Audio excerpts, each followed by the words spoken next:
We have participants attending by computer and others who may be attending by phone. For all meeting attendees, please speak clearly and pause frequently. State your name each time and before speaking.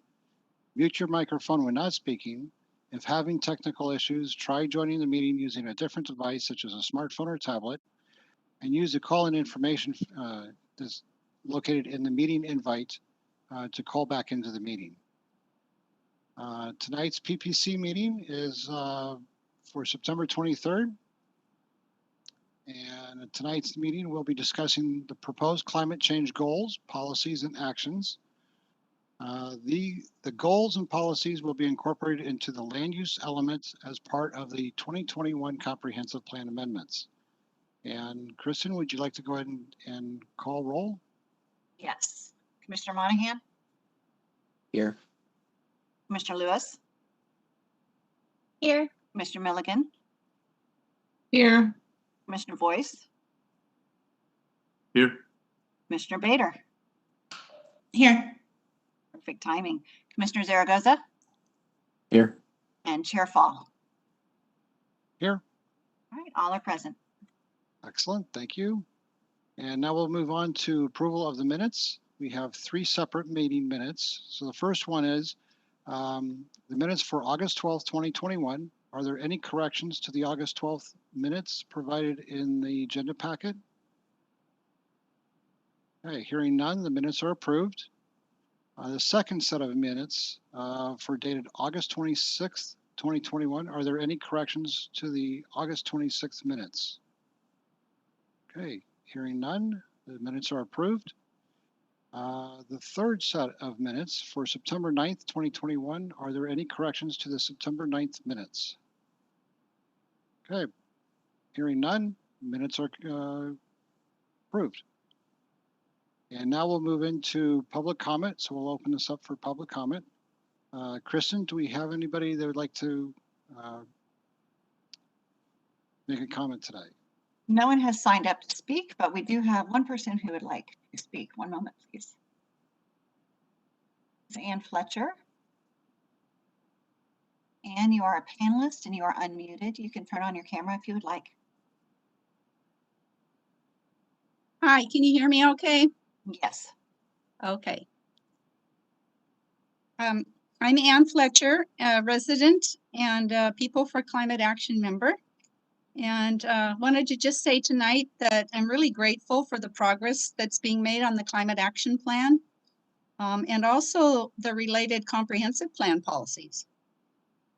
A lot of tremendous work's gone on by everyone, and the materials that were provided or that always are provided really give us an opportunity to give constructive input. So I had a couple of comments. One is I was toggling back and forth between the Climate Action Plan and matrix and then the comp plan land use policy F. And it was a bit challenging to get the connections between all of those, but it was really worth the time and effort because it revealed to me some important improvements to the policies that I saw in there and a few possible areas that might need to be looked at again. So for the improvements, what I saw was that the policies are much clearer. We know a lot more about what we're doing in this area, and they're more specific, actionable than the current policies. I think they'll be more useful to the city departments to guide them in their plans and programs.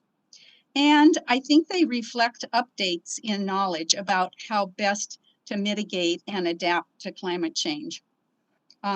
They expand on some really important carbon emitters, such as the buildings and energy, transportation, and all the other focus areas. And they've added an area for community resilience and well-being. So that's a great addition. On the needs side, I had a question about the new building policies, B1 through 5, which are terrific. I wondered if they provided enough direction on building standards to prevent energy loss, like having a really tight building envelope.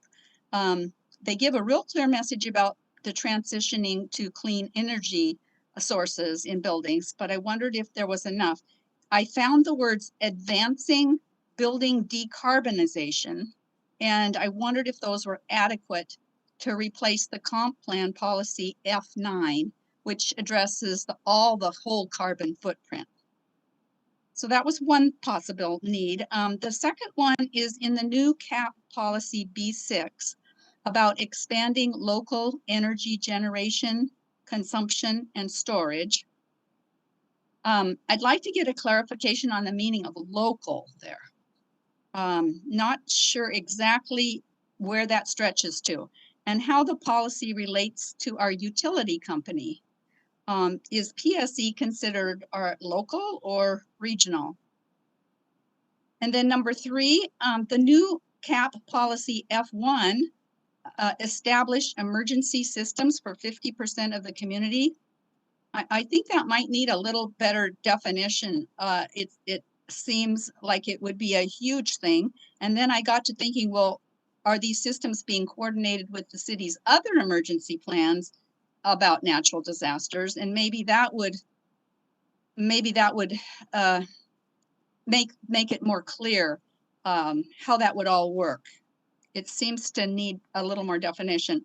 And then the last thing is, should there be an additional CAP goal, maybe a policy G, about frequent monitoring and adjusting climate plans, strategies, and actions based on measurable targets? Is there already an overarching city requirement for that, or should it be in these policies? So that was what I had on that. And the only other thing is, I know you're going to take a look at the climate action, the actions in the climate action plan. And I've already given comment on that to the environmental board. And I sent you, in my written comments, I sent you what I said to the environmental board on that.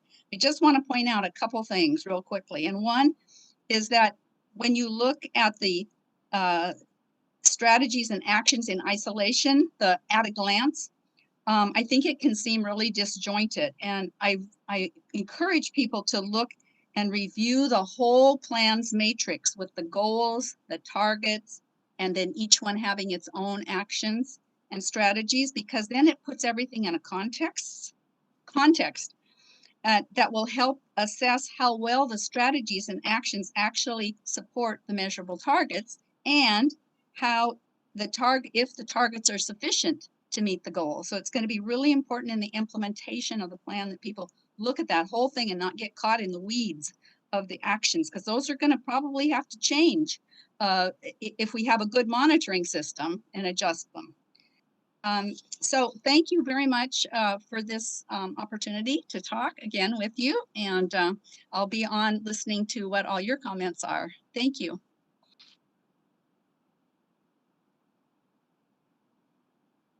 Thank you, Ann. I'm going to make you an attendee again. And there is no one else here to speak.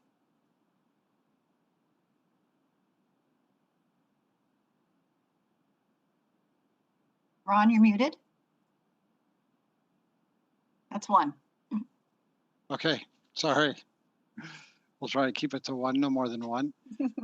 Okay, well, thank you very much, Kristen, for the public comments. And so we'll go ahead and move over into the regular business. And Minnie Dollywall is going to go ahead and give us our presentation today.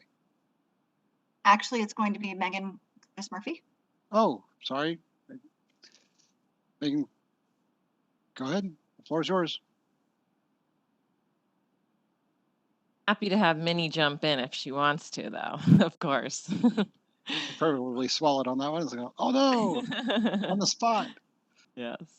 Well, good evening, everyone. It's nice to see you again. I'm Megan Curtis Murphy, the Senior Sustainability Coordinator for the city, and I'm going to continue our discussion from last time, talk about the Climate Action Plan. Going ahead to share my screen now.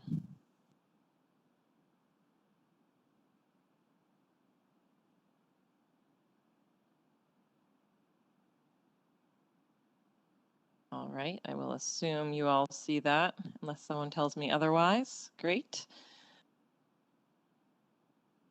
All right, so the purpose of the meeting this evening is to provide an update on where we are in the Climate Action Plan process. Next, we're going to review feedback that we received from the community and how this has shaped the development of the plan.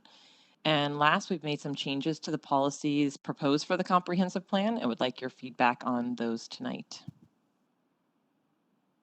To ensure the plan is responsive to the Issaquah community, we've had many opportunities for public engagement on the plan, including meetings with boards and commissions, focus groups, a community convening, and an online survey. This month, we're also bringing the draft plan to the Environmental Board and a council study session for their input, and then hosting a second community convening on climate to get the public's input next month. As you saw, it was a busy summer, and here's just a closer look at how we've engaged with the community to date. The survey was widely promoted, and we received about 300 responses from the community. We also want to ensure we are hearing from those who may not be as traditionally engaged in the plan, so we hosted 2 focus groups as well, one with representatives from the business community and one focused on centering equity in the plan. As you saw in the packet, we included a detailed engagement summary that highlights feedback received from each of the engagement efforts. So this slide summarizes the overarching feedback we've heard to date from many of those meetings. Overall, our community has come together wanting Issaquah to make stronger commitments towards climate action and be a regional leader. In this work, they want to see outreach and educational opportunities and a commitment towards advocacy and partnership in the region. They also want these actions delivered with a strong emphasis on equity and accessibility, and they want the actions to have multiple benefits and include affordability. Our community has also spoken towards concern over what a changing climate looks like for Issaquah, citing impacts such as wildfires and smoke, extreme heat, water availability, flooding, and power outages. There's also been attention for the plan to address the challenges of unintended consequences, the unique topography of Issaquah, and the city's funding and capacity to execute a comprehensive climate action plan. So based on this feedback, we've made a few significant changes to the ICAP. We added a cross-cutting climate actions focus area, which includes strategies focused on community education outreach, the city leading by example, advocacy for state and federal climate policies, and regional collaboration partnerships. Next, we prioritize actions in the natural systems and community resilience focus areas that have ecosystem health and public health and safety co-benefits. We prioritize actions with the most potential to reduce greenhouse gas emissions in the buildings and energy and transportation land use focus areas. And we also add actions to building and energy that specifically focuses on advocating for increased electricity grid reliability. Finally, we're working to identify and mitigate against unintended consequences of these actions as part of the implementation planning. So this slide provides more specific feedback that we heard across the focus areas on how to prioritize emission reductions. So first, starting with the buildings and energy, as this is one of the largest opportunities for us to reduce our emissions. We heard that solar-ready, all-electric, and energy-efficient new buildings are important.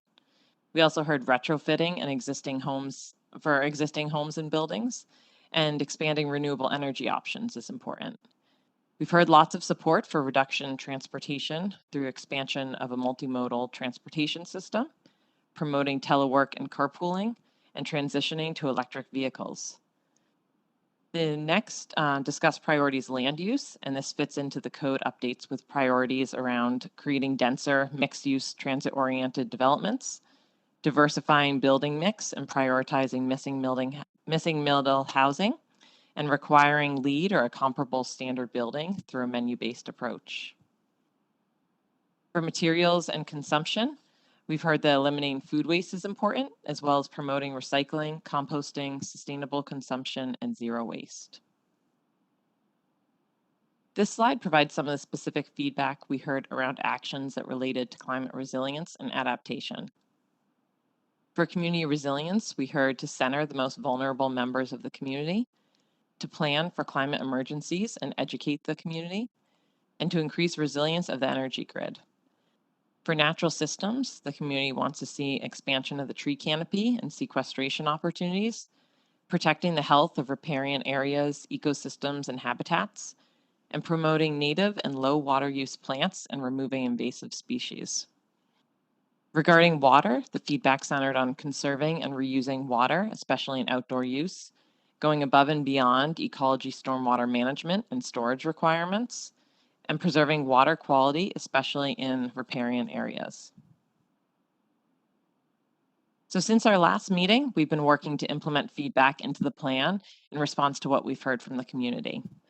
First and foremost, this has been done through developing the draft climate action plan, including the full list of actions that show how the city will implement the policies and achieve the stated goals.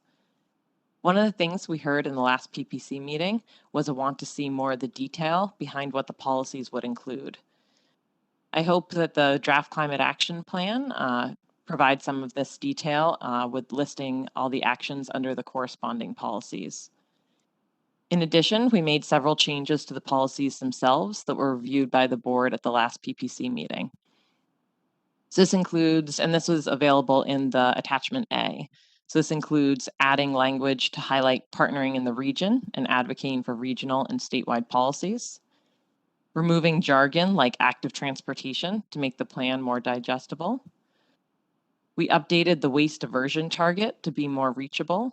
So currently in Issaquah, around 42% of our total waste is diverted to the landfill.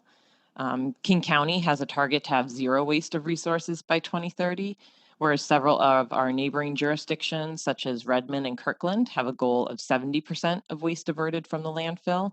And that 70% is generally considered to be a bit more realistic than zero waste of resources. But of course, the city will continue to monitor this work towards reducing waste first and then working on diverting waste from the landfill. Another area we heard a lot from the community on was the tree canopy goal.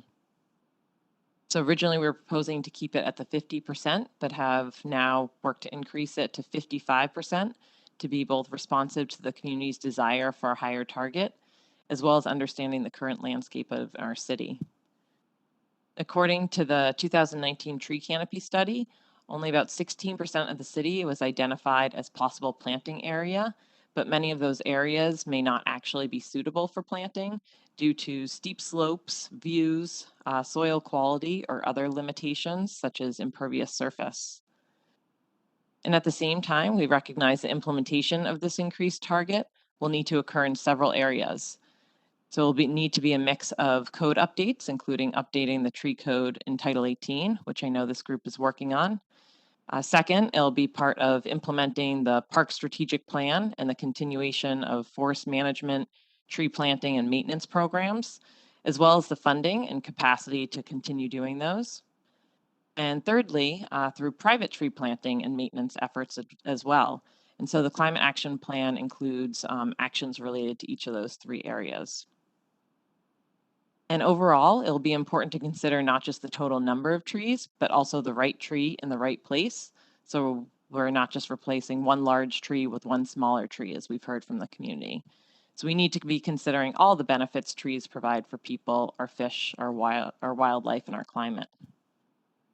The last change that was made was to update the target for community resilience and well-being around climate emergency readiness.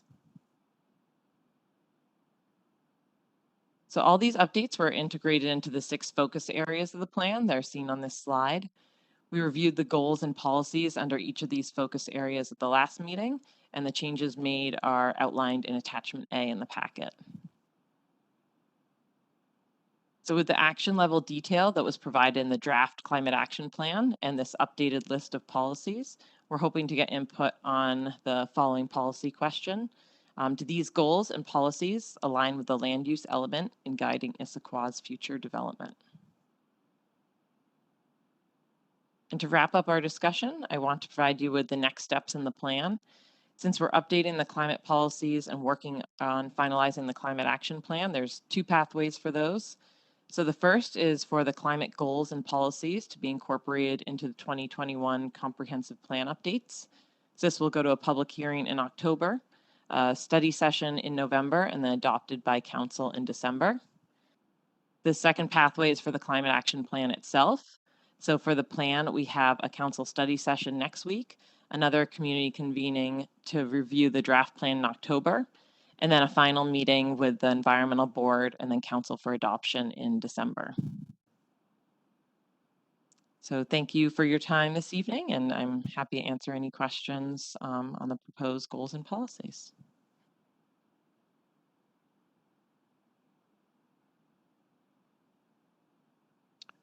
Okay, and thank you very much, Megan Curtis Murphy. So let's go ahead and open it up to Commissioner questions. Go ahead and open the chat. If you have any questions, please post them now. And the first question is from Jason Voice. You have the floor. Thank you, Chair Fowl, and thank you, Ms. Curtis Murphy. So just 2 points of clarification. I think on B1, it says decrease energy use. Energy is obviously a pretty big term. Does that also include electricity? So I think a little bit more explanation there. And then C3, it says the city will help facilitate. What does that mean? Those are my just top 2 right off the bat. Sure. The first one, so with energy, we use that term for including both electricity and natural gas. So we could maybe look at adding that to the definitions section, just so that's a little bit more clear of what exactly where we're talking about there. And the second one, I need to pull that up. You said it was, which one was it? B? C3. C3.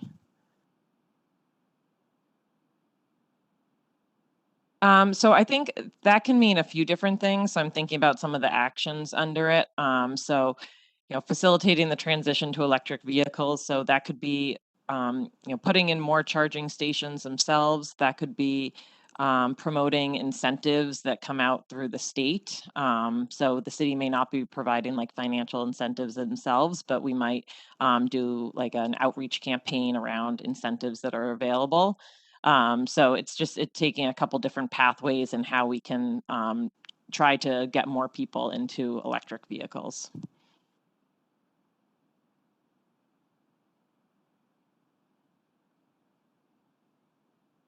Okay, and thank you. Next question is from Joy. Joy, you have the floor. Thank you, Chair Fall. Commissioner Joy Lewis here. I do want a point of correction, Chair Fall. Would you like all of us to have all of our comments right now, the climate action plan, or are you planning on going through, for instance, A, B, C, and then getting our feedback that way?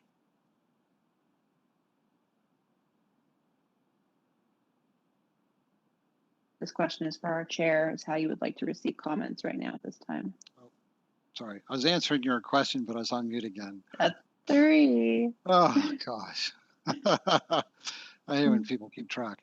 Let's go ahead and have all the comments at the same time tonight, because the way the presentation's set up, we can do that as opposed to previous commission meetings. So all comments will be made at the same time. Okay. I want to start off by saying a huge thank you. The way that this message was presented to us, the refinement of materials, it had a good flow.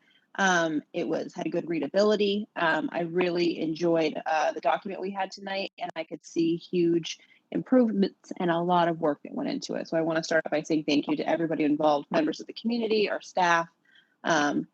So that's the first thing, is that this climate action plan, I think, is really what we were looking for the last time we met this summer, hoping to get that kind of feedback. And so I feel like we're at a really good place to actually start having discussions about some of these things, because they're actually down on paper and we have a much better idea of what's going on. So I really like the integration of feedback.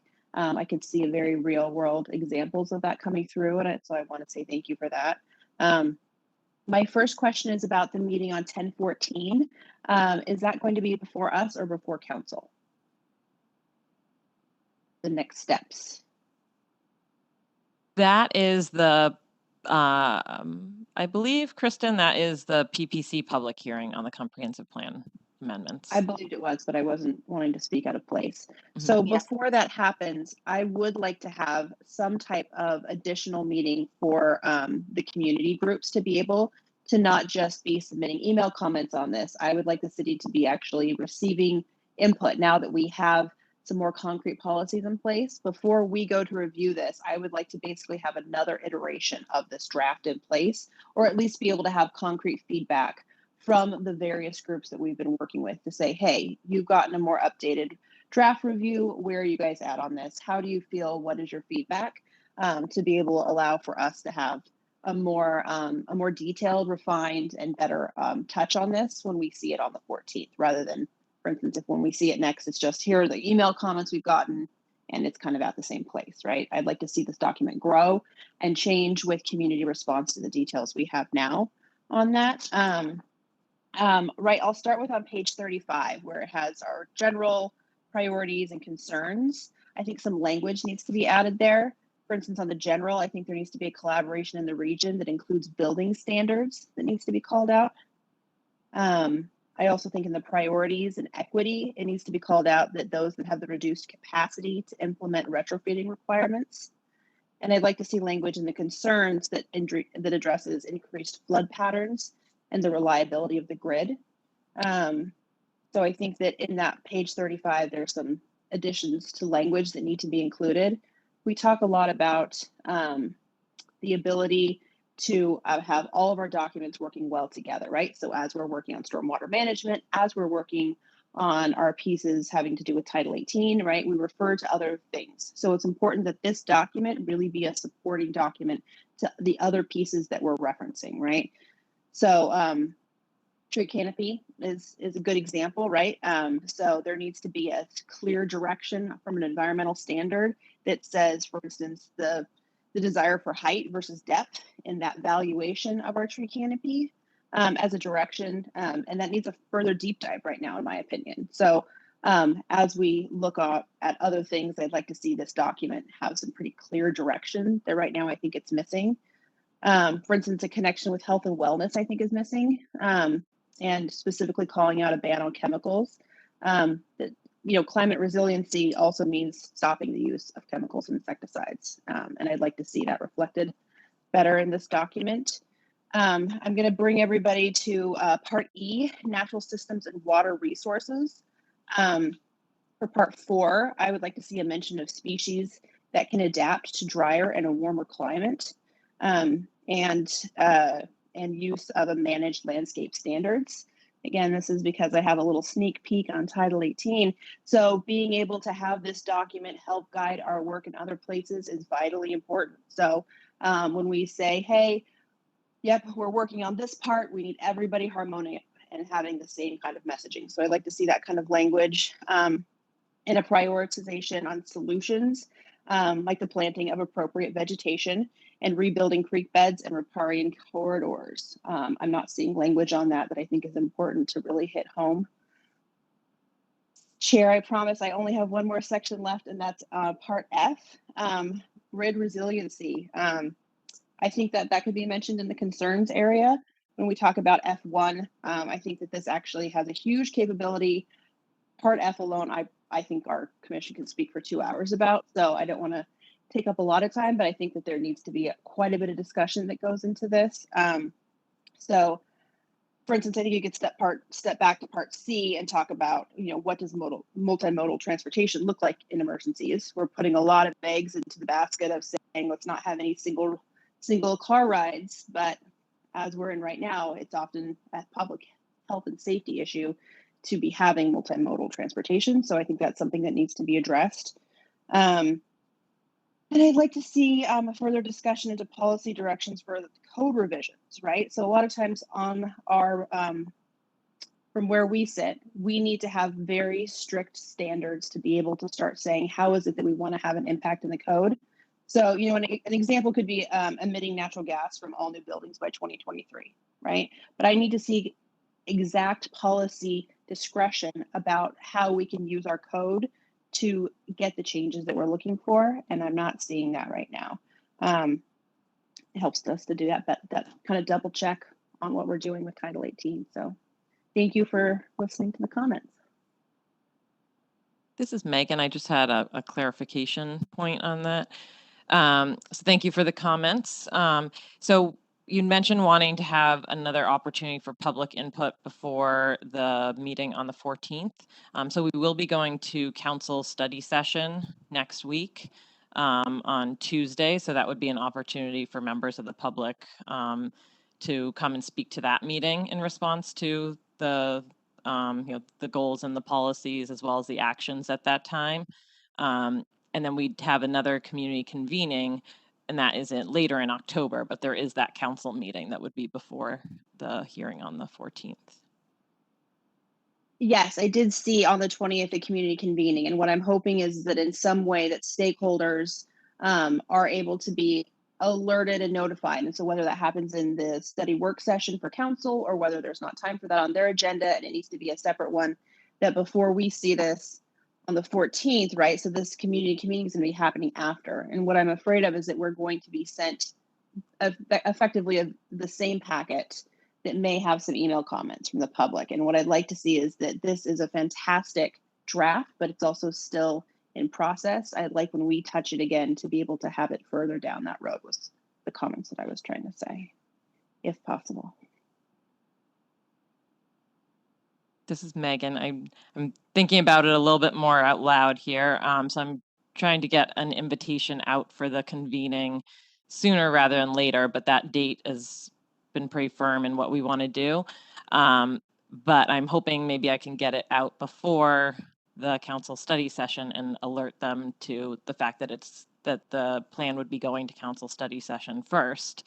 And then so they would have an opportunity to come to that and then the convening later as well. That would be great, because what that does is it's that enabling of more voices to be having more eyes on this as we touch and refine and make this document better. So that would be great. I will try my best to get that out before that meeting. Okay, thank you very much, Commissioner Lewis. So I also have a question, but rather I'll go last. So I see that there's two other commissioners that have questions. So next one up would be Matt Monahan. Ron, would you mind if I jumped in here really quickly? Sure. So asking Megan to do this earlier than already planned is kind of a lot, and I know she's going to try. If that can't happen, does the commission, I mean, this one person has spoken, but how does the rest of the commission feel if that can't happen, in which you get our comments from the city council on the 28th and hopefully the public as well on the 28th? The council will have your comments. Megan will present those comments to the council, and hopefully the public will be there. If Megan is unable to do that, our public hearing has to be held on October 14th. So if the council is unable to do that, are you okay making a recommendation? Or I mean, if Megan's unable to do that, are you okay making a recommendation? I'd love to hear from the rest of you.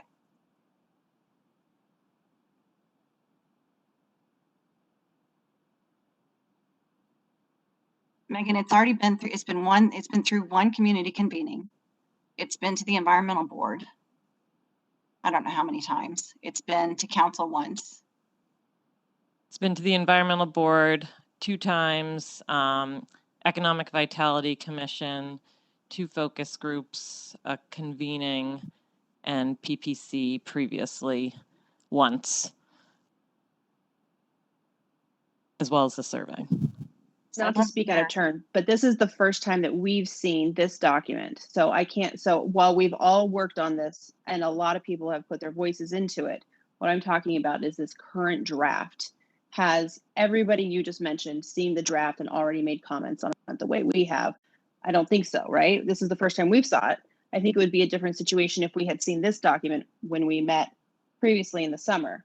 What my desire is that when we look at this again in front of our workload, is that we are seeing an updated draft based on comments that people have been able to make, not just in emails direct to the city, but been able to actually apply in real time as this very well tuned and needs to continue to be refined document is from necessary stakeholders.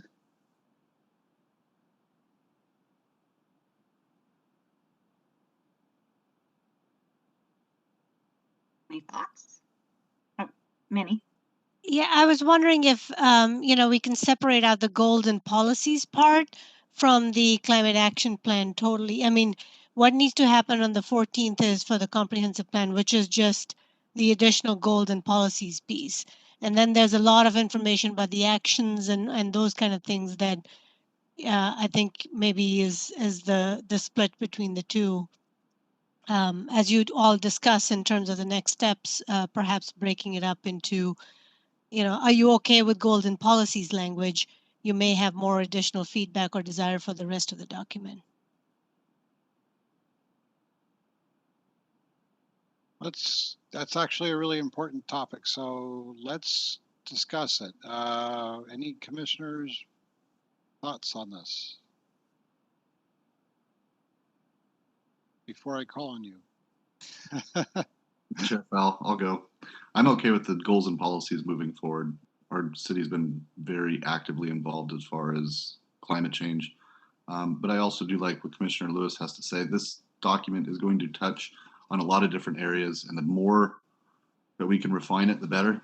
So if we can split them up, just like Ms. Dollywall had just said, I think that's good. I think, like I said, let that one piece go to City Council, and let's keep refining the other one.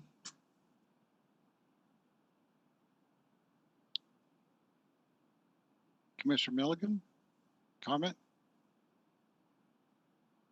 Well, as I was relooking at the schedule, if we can parcel out the section that we're actually voting on on the 14th for the public hearing, so that we have as final a document as we can for the public hearing, because that's kind of a responsibility that we carry out. I think that would serve the needs that have been expressed. I didn't have that many concerns about the schedule in the first place, but that's a nice refinement.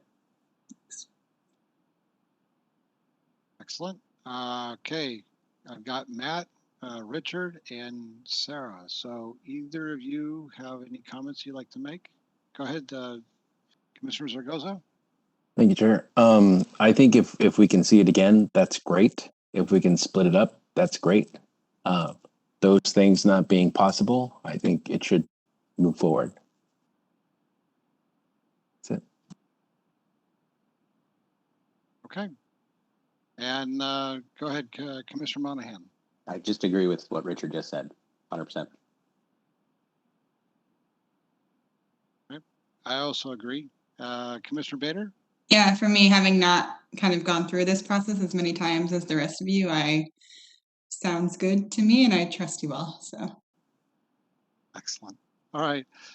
Okay. So, Minnie, do you have enough to go forward? Kristen, do you, or Megan, do you guys feel like that makes sense? It does. I think that's up to Megan, but yes, I mean, the only thing that we talk about that they vote on or make a recommendation on are the goals and policies. The actions are in the plan itself, which a recommendation is actually made by the Environmental Board, not the Planning Policy Commission. So, are you good with that, Megan? Yes, thank you. Okay, and then now we'll go to a question from Commissioner Monahan. Thank you, Chair. Matt Monahan. 2 questions, one relating to E1 and one relating to F1. Megan, you had touched on it a little bit in your presentation, but I'd like you to expound a little bit on why we think 55% is the right number. We talked a lot about in the prior meeting about 50% not being the right number. I'd just like to understand why we landed on 55. And then in F1, and I believe Ann Fletcher had raised this in her very helpful, I think it was in her email about F1, when we talk about emergency systems that serve 50% of the Issaquah's population. Are we talking about emergency services there solely related to climate related activities, or is it all encompassing? Thank you. This is Megan. Thank you for the questions.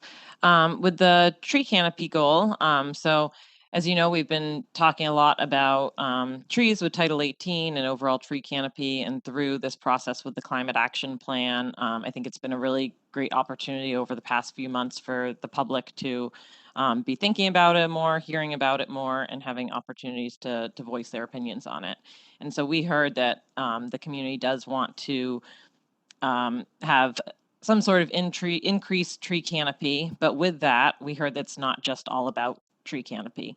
It's really about wanting to make sure that we have trees that are going to be providing all the benefits that they need to, including carbon sequestration related to climate, but also, wanting to focus them in riparian areas so that they can provide shade for fish, and just a lot of thoughts on the types of trees and all of that. So kind of those details need to be more in the code for the tree replacement ones, and then also Parks Department is thinking about all of that and the trees that they plant.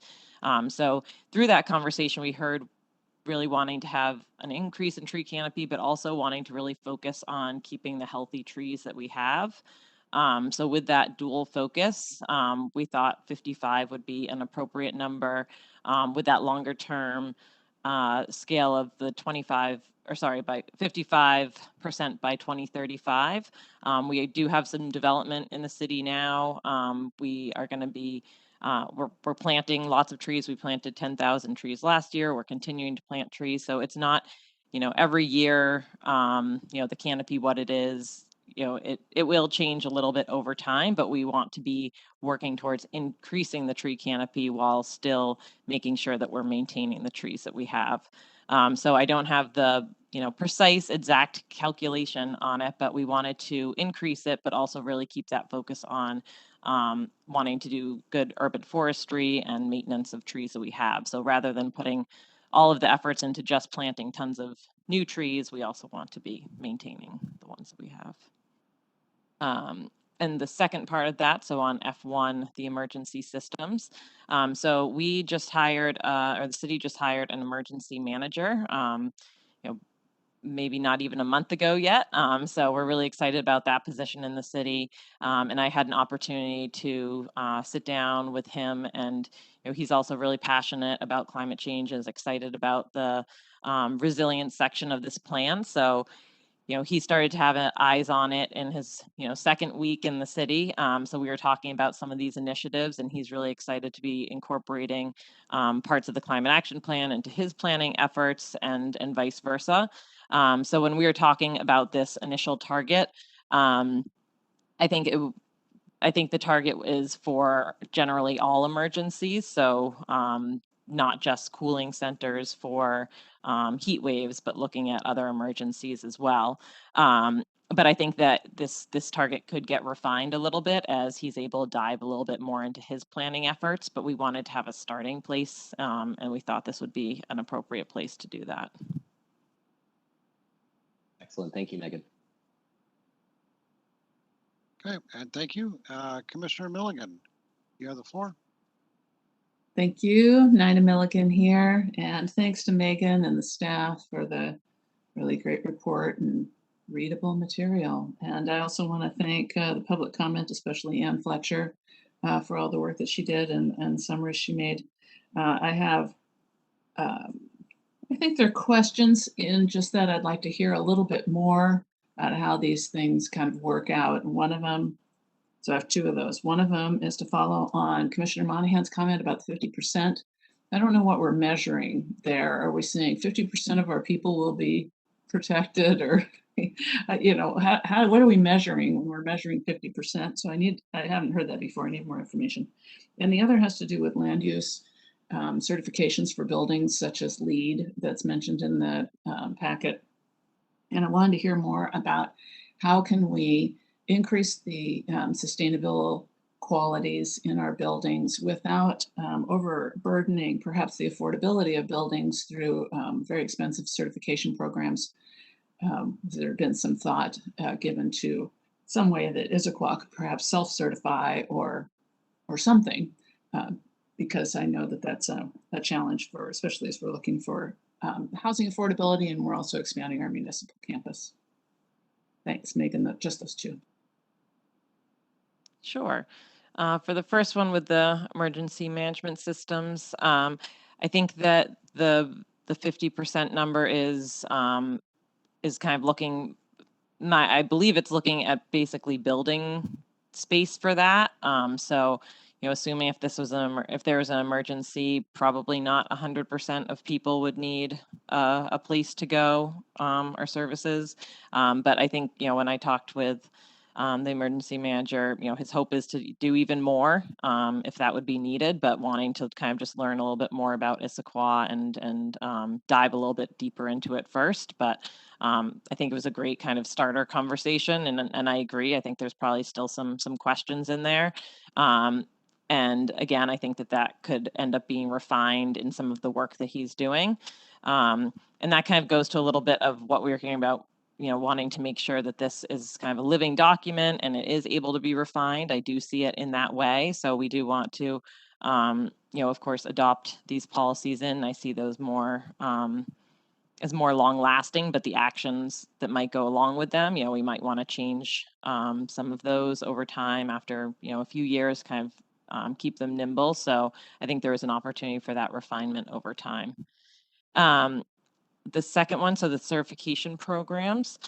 So this is a conversation that we're starting to have through the Title 18 discussions. So wanting to ensure that our buildings, are more green, are more sustainable, but not necessarily wanting to pick one way for that to be done.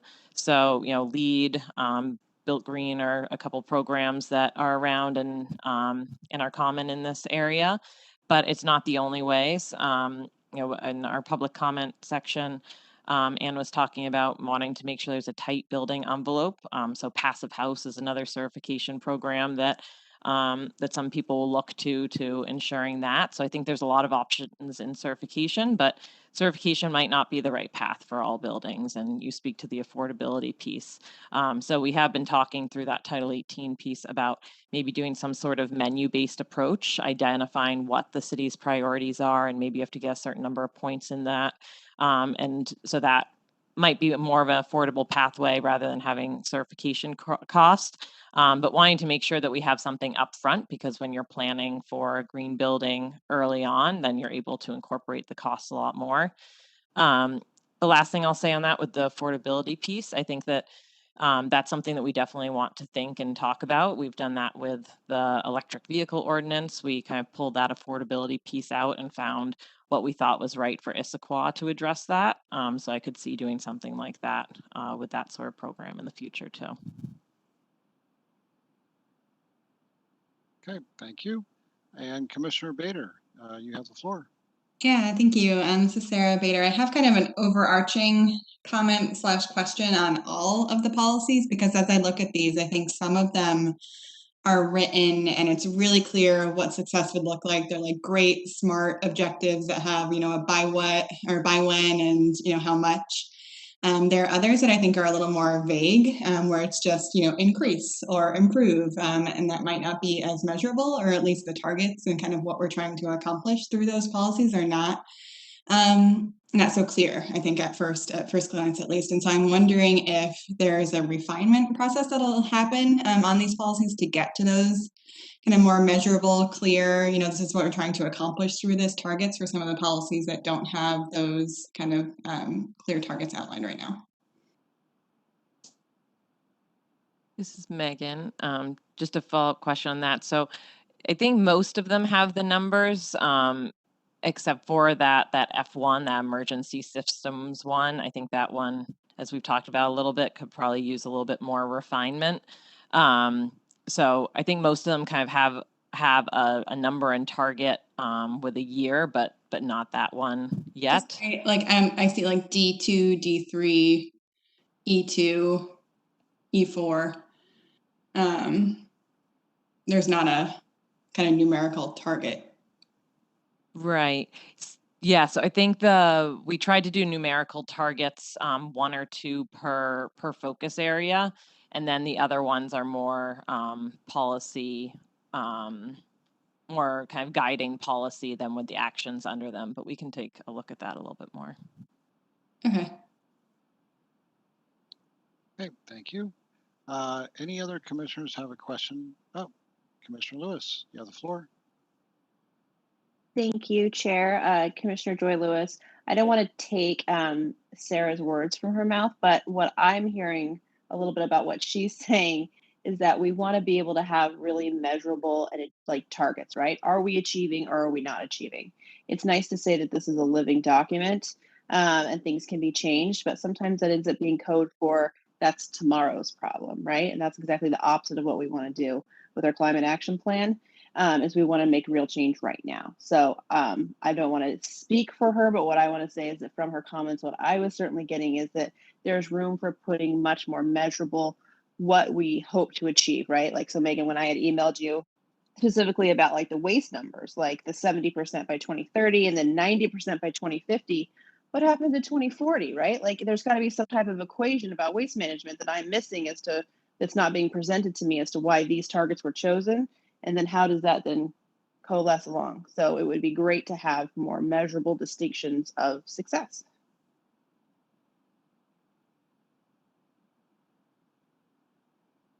Okay, and I'm not seeing any additional questions from commissioners, so I'm going to go ahead and go.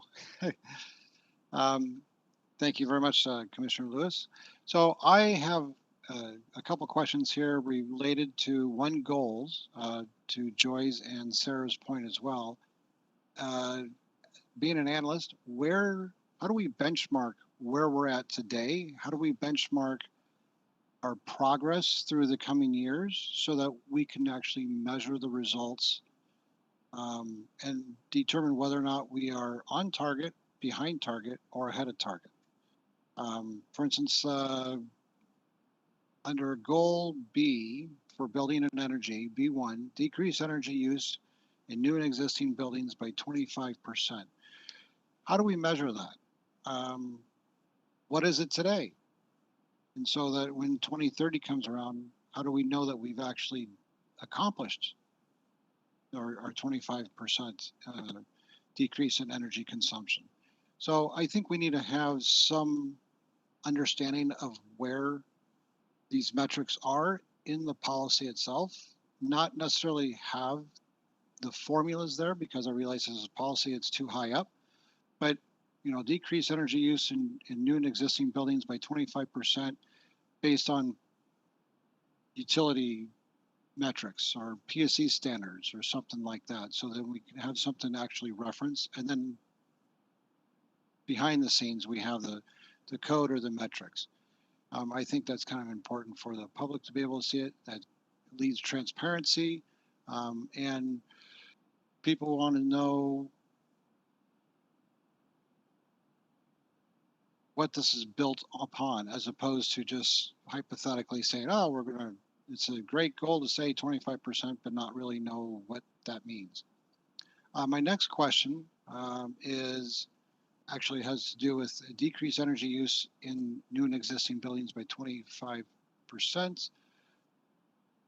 What type of buildings is that? Are we looking at facilities? Are we looking at government, residential, commercial? Is it new, retrofit, remodels? So maybe a little bit more clarity on what that is, and maybe actually spell it out. And then also looking at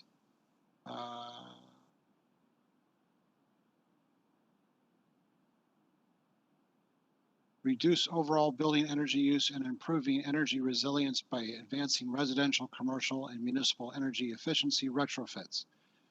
So is B1 just a high level where B2, B3, B4, B5 kind of roll up into, or is B1 actually a stated fact, a stated policy, and each B1, B2, B3, B4 are individual policies? So it just sounds like it's a roll up, but I don't understand.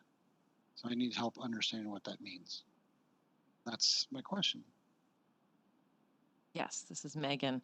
So I think one of the gaps that we had in this draft plan is the implementation plan, because we're still working on that, where I think a lot of these answers will lay. So I will try to give some look ahead of what that'll look like. And again, that's not going to be part of the goals and policies that would be going in the comprehensive plan, but it is just more explanation about this reporting mechanism. So a couple things. So the overall targets that you're seeing, so those first one or two for each of the policies, that is kind of the target for that whole area. So the rest of the policies in that focus area do roll up into it. We will be reporting out on those metrics annually, and that is already occurring for some. So including overall energy use in the city, our diversion numbers. Those are metrics that are currently in the city's performance measurement plan. So quarterly, the city council receives the performance measurement metrics that has 50-ish or so. I don't think they're all being reported on yet. But they receive a report of updates on those. So several of these metrics align with that, so are being reported on that way. But as part of the environmental board, we have an annual report in that. So we will be planning to update on these metrics annually through that reporting mechanism. So that would be something that's produced by the environmental board and then goes to council kind of as their work plan, what they've been doing and accomplishing. I think that's most of the answer Okay. there. So Any follow-up? Sorry. when you mention PSC, are you talking about also including residential? So does the city have the capability to see not individual residential, but overall residential energy use throughout the city? Yes, so that's the total community-wide energy use that we're reporting on. So it's not separating out, municipal, but it is separating out residential, industrial, and commercial. So we're reporting on it in that way, and that's and we get both electricity and natural gas numbers for that. Okay, so do we want to actually treat residential, commercial, and government separately in metrics because they're so different?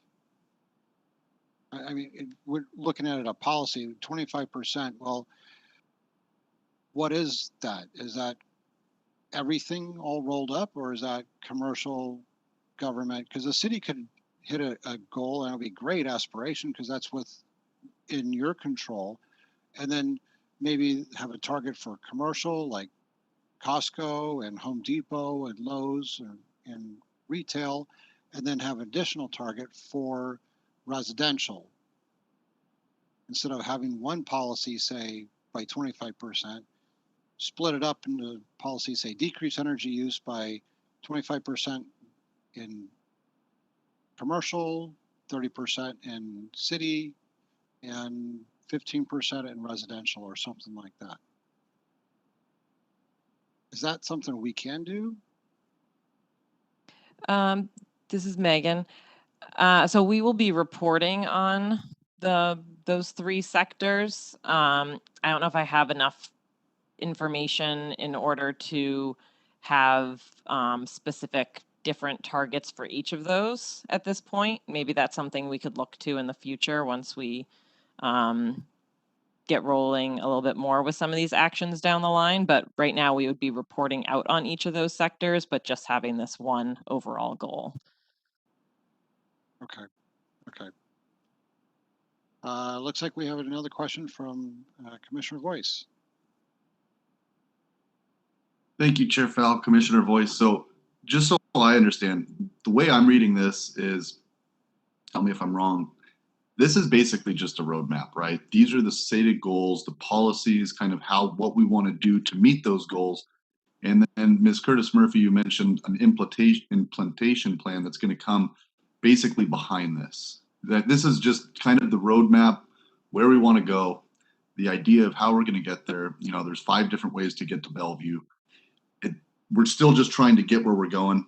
So I think because, this group loves specificity, when do we get to see an implementation plan, I think, right? So we're all kind of looking at B1, for example. We want to know exactly what that looks like. How do we measure it? Is that really what you guys are asking us to do? Or are you guys looking for us just kind of to be like, well, these look like good goals and good policies to get there, but we'll kind of see the refined document a little bit later down the road? I'm trying to clarify for myself. I understand what you guys want to see happen by the 14th. And again, this group likes granular things to look at. So again, that's just my reading of it, is you guys are just kind of going, okay, this is the policy, this is the goal to get to the policy, or vice versa. And then we're going to be able to look at other metrics down the road. Megan, may I jump in here? So this is a place PPC is not used to being in, right? So until a year or two ago, we didn't have an environmental board. We didn't have a transportation advisory board. And so all of these plans that come through, PPC would have looked at the goals, the visions, the goals, the policies, and any implementation items that go with it, right? It's a little different now. We do have a transportation advisory board. So you may recall that when you all reviewed those goals and policies, those went into the plan and you had a chance to look at the actions or the implementation and comment on that. But that was ultimately, the TAB made a recommendation on that to council. So you guys got to comment on it, but it was the TAB's recommendation. Same thing happened.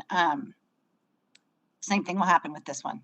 Same thing will happen, and the environmental board will make the recommendation. So I think Megan may be looking for comments and some feedback, but the environmental board is there because they're you guys are really good at it, but they're the experts in the environment. Right. So, I think that's, Megan, correct me if I'm wrong, but I think our focus tonight, and it's hard for you guys to do because it hasn't always been this way in the past. I mean, look at Central Issaquah and Old Town. That was all yours. So I think it's a little different this time. But Megan, you can clarify if you would like, if I didn't get that right. This is Megan. No, I think that's about right. And 2 nights ago, we had the meeting with the environmental board where we were really deep in the actions. So they had talked about the goals and policies previously, as we had talked about the goals and policies back at our August meeting. And so the meeting 2 nights ago, they were really doing that deep dive on the actions themselves. And then so tonight I was hoping to get thoughts on some of the actions, but I really wanted them to be illustrative of what those goals and policies are going to be doing, because those goals and policies are a little bit higher level. So we talked about them in August, and then I have attachment A that kind of has the redlining pieces of what's changed. So I want to make sure that I heard you guys correctly at that meeting, and so that that's reflected in those goals and policies. But if there's thoughts on the actions, happy to have those as well. So as we said, we are still collecting input at that action level, and that will be what the next climate convening is focused on as well. So I think it's pretty similar to what Kristen was mentioning. I have one more thought. One of my favorite comments that Lucy Sloman said one time is that the vision or the intent will remain the same, but how you get there can change. So what you're looking for, the vision and the intent, what do you want to achieve, right? What is the bigger picture here? And then the environmental board looks at it and says, this is how we're going to get there.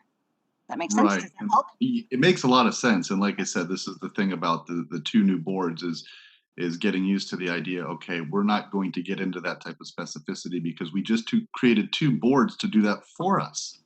And, it's letting go of that, which I think, some of us might not be used to, because again, to a previous commissioner's point, we're used to really getting into the weeds. And it's like, you're looking at documents like, what, we're never going to see them again? What? So I think just for me, like I said, trying to understand what it is you guys want, which it's making more sense because again, like you said, we're supposed to be leaning on these boards for their expertise because they're the ones reading the documents. They're the ones spending hours of their own time. And for us, we're really, like you said, we're at that high level kind of going, don't really like that policy or that goal. But again, I guess it's no longer our playground to be talking about certain metrics anymore. Thank you. Thank you. So I'm going to go back to B1, specificity. I hear what you're saying about being higher level, and I look at this and it is high level. So when we say 25% by 2030 from 2017 levels, I can understand what the environmental board is rolling up into that. Should we also clarify whether that is gas versus electricity? Or do we not want to do that in this document and keep it very high level? Because isn't gas and electricity opposites? This is Megan. I think so. I think Commissioner Voice was asking about that earlier as well. So I think that probably is a point that we should clarify here, that energy use is electricity and natural gas. So it is both. So I think probably adding that into that policy would probably make sense. Okay, yeah, having that language in there, it would be helpful. Okay, let's move on. And there any other additional questions that we have?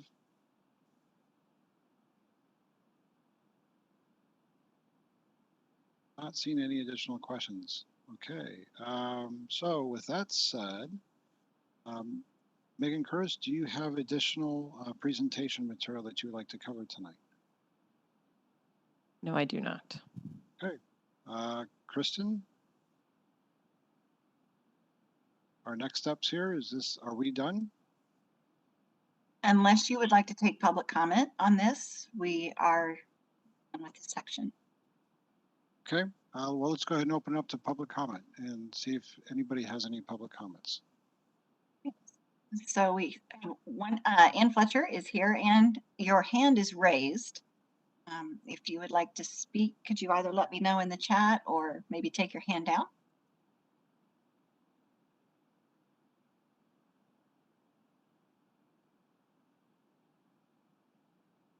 I think we're good.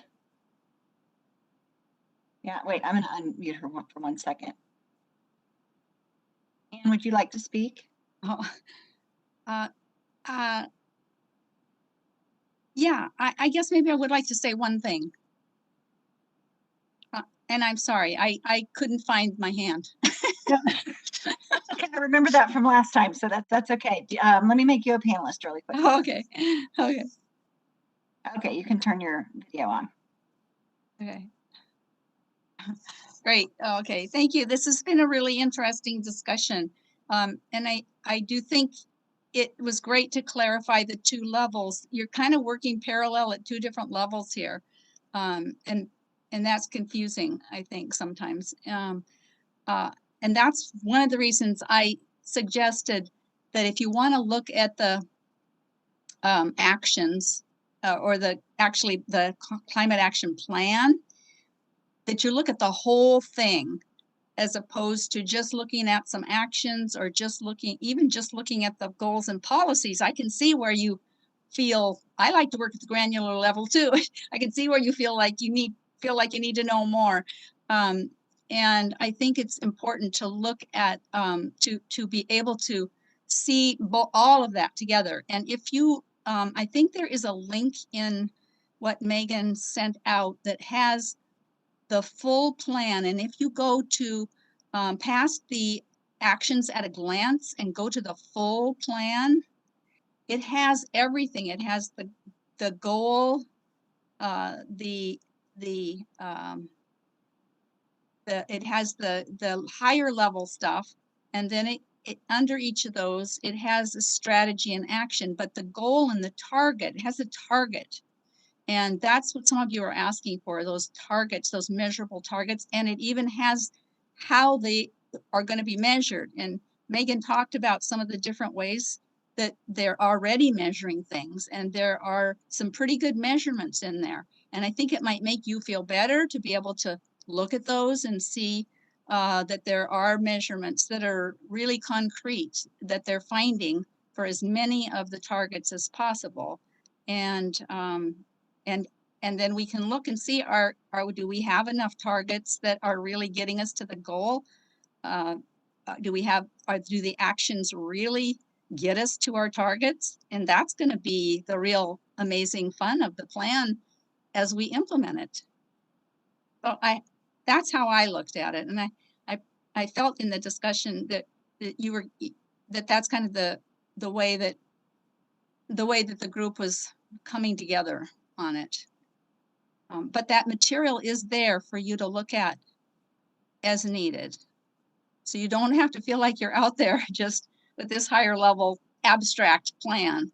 It's there. You just have to dig a little bit for it. Thank you.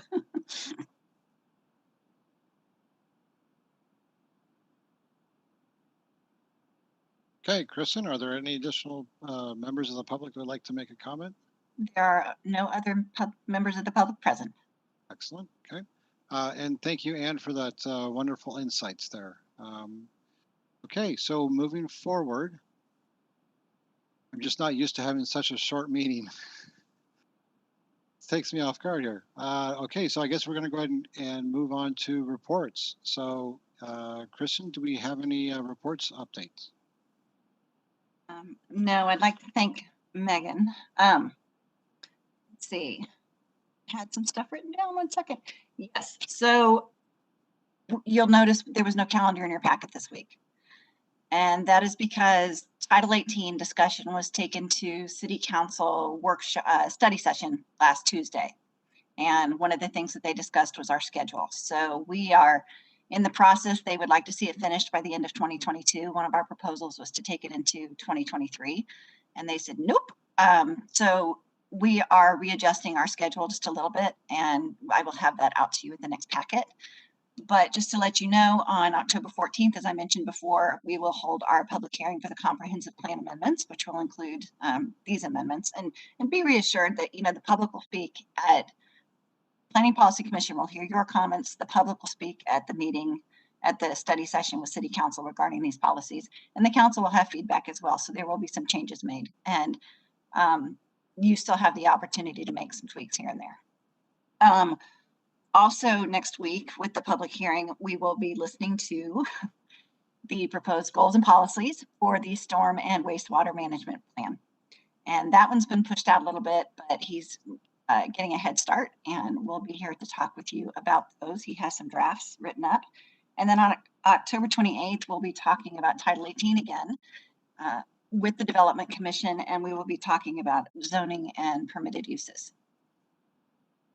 So Kristen, you just mentioned next week. So we have. Oh, I'm sorry. I mean next meeting, not next week. October 14th and then October 28th. Okay. Yeah. You actually get 3 weeks between meetings this time. Okay. I was thinking maybe City Council's, cracking the whip on us. No. No. Okay. All right. And I also don't know if Minnie wanted to report back on some of the discussion that was had on the 20th. At the City Council study session on Title 18. Sure. Thanks, Kristen. And thank you, commissioners. It was a good feedback from council. A couple of things to note. We tried to ask the question whether we could prioritize some of the topics in Title 18 because it's so big for the policy guidance piece, because some of the other work that's going to happen with Title 18 is more consolidation, streamlining, that kind of an effort. And we got guidance from them that, yes, we should prioritize a list of topics that will come to you with code update memos, the same format that we have, with some policy questions and more refined policy questions for you all. So compared to the feedback that you've given us in the past of paying more attention to what the policy questions are for those topics. So that'll help for this process to move through your Planning and Policy Commission a little bit more streamlined, and more meaningful feedback can be achieved on topics that do relate to goals and outcomes chart, as opposed to other topics that we are more technical, and we're just going to do the consolidation and streamlining and modernizing of the code. We will give you all the proposed approach for those topics and for the community members to weigh in, but we won't be seeking input before preparing the first draft for those topics. So that was a good outcome of that meeting. The second topic that I think Kristen alluded to is the schedule. So the proposal, what was agreed to by council was we will keep the smaller topics in the policy guidance phase. So splitting those 6 topic areas that we have into 2 meetings each for each of those during the initial phase. But then when we put the draft out for public hearing, there will be 1 public hearing on each of the 6 topic groups. But we are committed to getting the draft out at least a month prior to that public hearing, because we understand it's a larger Title 18 is a big effort, and it's a lot of code, a lot of technicalities and things like that. But we're also committed to having an open meeting where anyone can jump in and ask questions, members of the public, once the draft is out, prior to the formal public hearing with the Planning and Policy Commission and the joint boards. We will host a few question and answer forum for the community members. We're also committed to meeting with you each one-on-one, with a couple of you at a time, to go over those materials. So when it comes time for a public hearing, we've answered some of your questions. Just trying to do this Title 18 in a 2-hour meeting chunks, no matter how many meetings we do, the efficiencies have to be built in, and we're seeking input from you all, what will work for you too. We want to do a good job. We want to make sure it's meaningful feedback that we get from you, from the community members, that then folds into the code. So that's the discussion with them. We did share the proposed approach for natural environment topics that you had given us and the community members had given us. There wasn't that much time left at the end of the day after we had discussed those other topics. So, without the full context, that was a little hard to get through on those topics. But overall, I think we got okay. Go ahead and start producing the first draft of those topics that you've already looked at. So we're working on the code writing for those pieces. At the same time, we're working on bringing other priority topics for your discussion and policy guidance. And like Kristen said, the next one on the Title 18 is October 28th when we're in front of you with zoning and land uses category. So, what are the different zones of the city? What are different uses that are allowed in different areas? So if you can start thinking of issues that you know of that you want to see addressed in those topic areas, we'll of course give you the code update memos, our gaps analysis, our proposed approach, and have some policy guidance questions for you. So that's all on Title 18. Sign code was adopted on the 20th. So thank you for all your work.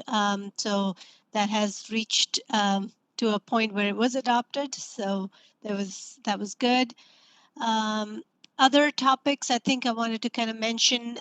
Some of you missed the tour for when we did go to the different development projects to kind of set the stage for what this looks like. That is scheduled for Development Commission to go on the tour on October 29th. So if anyone missed that and is available on October 29th in the evening, there's an opportunity to join Development Commission on that tour. The other items, I am going to Economic and Vitality Commission because they're not engaged with this effort at this point, but we also don't want to, keep them apprised of the progress on Title 18. So that's going to happen next week as well.